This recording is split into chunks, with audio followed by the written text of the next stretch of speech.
All right, let's move on to Creighton and Nebraska. This was a big game for Nebraska. They were 7-0. It was kind of like that test game to see, can they play well and can they keep it close? I think Nebraska was respectable at times. I think they played well, but at the end of the day, Creighton came in and they just really took it to them and kind of showed us that yes, Nebraska was 7-0 and they did a really good job beating the teams they should beat. But at the end of the day, Creighton is still the better team in this scenario. Mike, what were some of your thoughts? Yeah, frankly, Creighton was the better team today. They're the better team probably about 99% of the time. It's a really good squad, and it pains me to say that as a Nebraska basketball fan, obviously, but it's a really solid team. Obviously, they're returning a lot of guys. They went to the Elite Eight last year. They got a ton of experience. They got 5 guys that can shoot the three, so it makes defense for Nebraska pretty tough, and they did shoot a lot of threes today, actually. I think they put up 40, didn't they? Like 14 they shot 14 for 40. Yeah. As opposed to 2 for 22 for Nebraska. So what is that? A 42-6 edge for Creighton on 3-point, points. So that was tough. I think the big takeaway from me is kind of, I think it was a little disappointing from our front court. I know Josiah Alec and Rink Mast and them guys. I think Josiah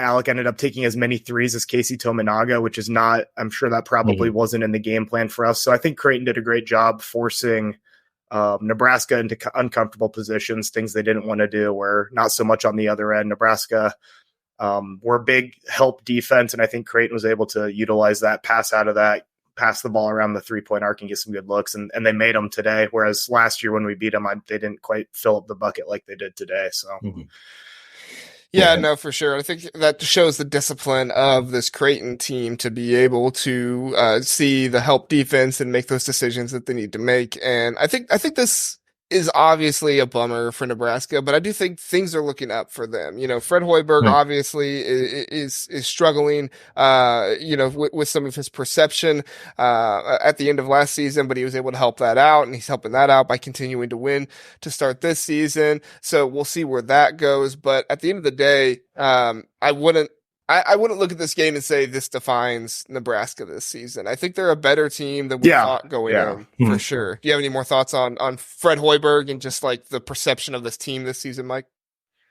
Yeah, I think you hit the nail on the head. This isn't a season-defining loss by any means. Obviously, you'd love to get a big statement win like this, but there's a whole conference slate ahead with a conference that is definitely looking. I know start of the season was looking kind of shaky, but now there's been some pretty big wins around the conference from Ohio State and Wisconsin, and kind of proving that the Big Ten's a pretty solid conference. So there's a whole conference slate ahead. Tough loss as it is. I think Fred Hoiberg, me personally. It kind of depends who you ask. I'm a firm believer. I think this is finally kind of the first year where he's kind of getting a group of guys that are kind of the type of guys that he wants to play with. We have more shooters this year. We don't have to play. I mean, last year was really nitty gritty, really defensive, playing outside in. I think we want to play a little more, or inside out last year, excuse me. I think typically we want to play more outside in, shoot more threes, kind of get out and run the ball a little bit faster, a little bit quicker pace. So I think this is the first year. I think I'm excited about what the Huskers are doing. I think definitely looking up this year. They were 7-0 for the first time since I think it was 1992-93. Obviously, maybe not playing the best opponents, but to win the games you're supposed to win isn't something that we've seen out of Huskers in a long time. So just to see that is really promising. Excited to see what they can do in the conference this year for sure.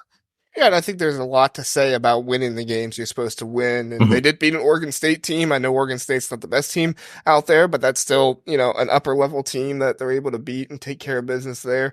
But you're right. It's so hard to play outside in when you're shooting 2 for 22 in the game. I mean, that just disrupts your entire offense, and you really have no answer to do anything else. Justin, what were your thoughts about Nebraska in this game, and maybe just kind of like your overall thoughts this season? Sure. Well, Tominaga is a guy who torched us last year a couple of times, and it's this was one. Seeing him not go off once was interesting. He still had 20. Yeah, no kidding. But did not hit from outside. Like I know the game against Wisconsin last year, he absolutely was hitting bombs left and right. So the big takeaway that I had from this one was outside shooting was just Nebraska just struggled from deep, and it really put them in a bind. You know, you don't really have a go-to inside scorer at this point, and if you don't have that, it can be really tough to kind of generate offense if you're just not able to, unless you have guys that are really good at attacking the rim.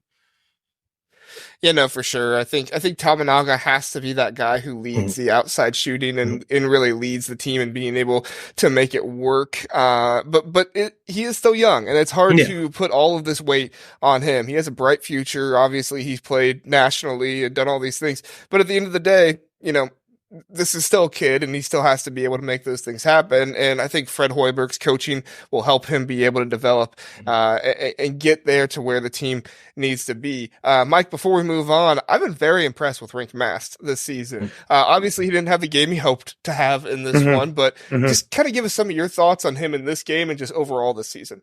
Yeah, I know Justin was talking about not necessarily having that guy on the inside you can go to. I think Rink has kind of provided that through the first 7 games. He didn't have, like you said, the greatest showing today. Being able to have a big guy that's able to kind of bully ball a little bit inside when those shots aren't landing. I think he's got a pretty diverse post game. He's got a good, you know, set of moves he can use down there. He's also able to stretch the 3. I think it brings a lot to the team. I think he's might be the biggest. I think maybe Bryce Williams is vying for that, but the biggest addition to these teams are definitely Rink Mast and Bryce Williams. I think Mast is definitely bringing something the Huskers needed for this year for this team. I think he's going to have a rebound game, I hope, against Minnesota here on Wednesday. So we'll see. He had a tough night shooting. I mean, he went 3 for 11. He only went 1 for 5 from 3. So pretty rough outing. I mean, you can say that about most Huskers today, but it's definitely a guy to keep an eye on. I've been very impressed by him this year for sure.